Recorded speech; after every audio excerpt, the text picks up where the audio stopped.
Bukod sa mga individual, mas malawak ang kapahamakang naidudulot ng fake news sa ating lipunan.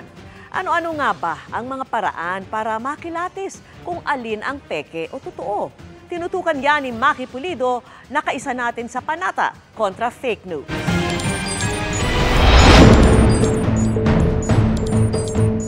Dahil sa teknolohiya, sabi nga, ang impormasyon ngayon is at your fingertips.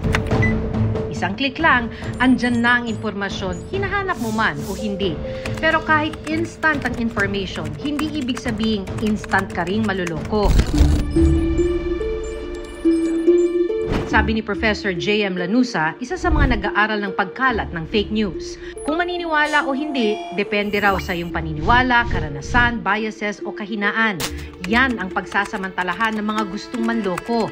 Nasa likod nito ang mga for-hire na social media experts, marketing experts at scammers na hahanapin ang mga kiliti mo, maniwala ka lang. Designed to be convincing. Kahit po gaano ka determined to be against it, kung ini-exploit niya yung weaknesses mo, yung cognitive weaknesses mo, or yung biases mo, mahirap questionin.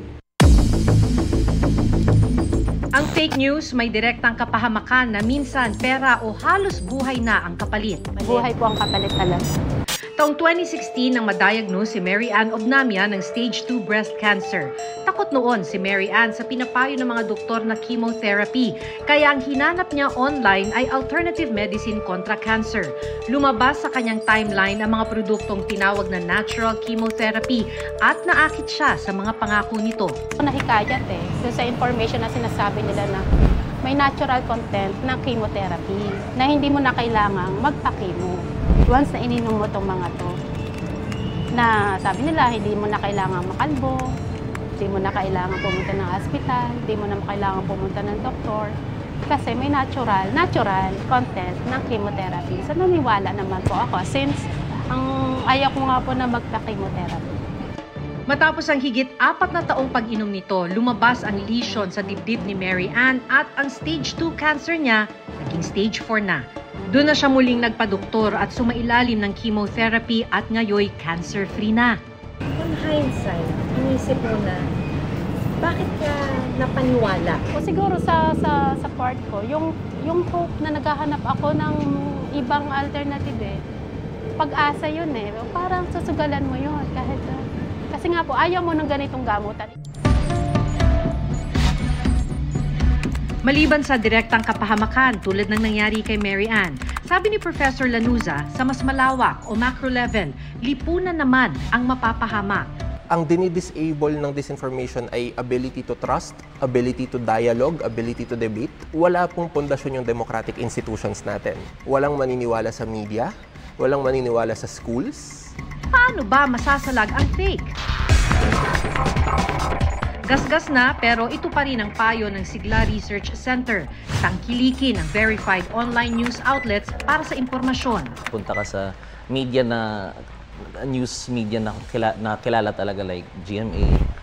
Kasi kumbaga merong accountability sa mga ganitong kinds of companies na hindi sila pwedeng hindi yung mga journalists hindi pwedeng gumawa ng basta-basta lang na content na pwedeng ipakalat online.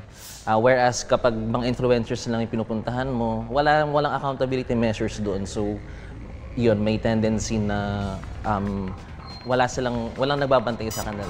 Ang laban kontra fake news at disinformation dapat daw maging laban ng buong lipunan. Sina Professor Edgar Belda ng UP Department of Family Life and Child Development lumikha ng digital book para sa mga bata.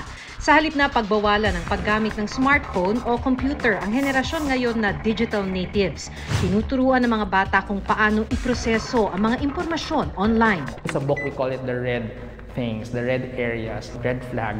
I shouldn't be watching this. The other one is agency building. Before they start accepting it as true, they should be able to stop, pause, breathe, and think, basically, and then decide on what do I currently know, and then how should I respond to this new information.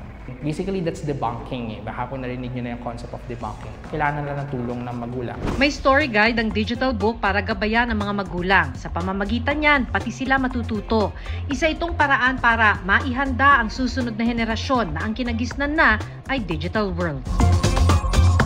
Para sa GMA Integrated News, Maki Pulido, nakatuto, 24 oras.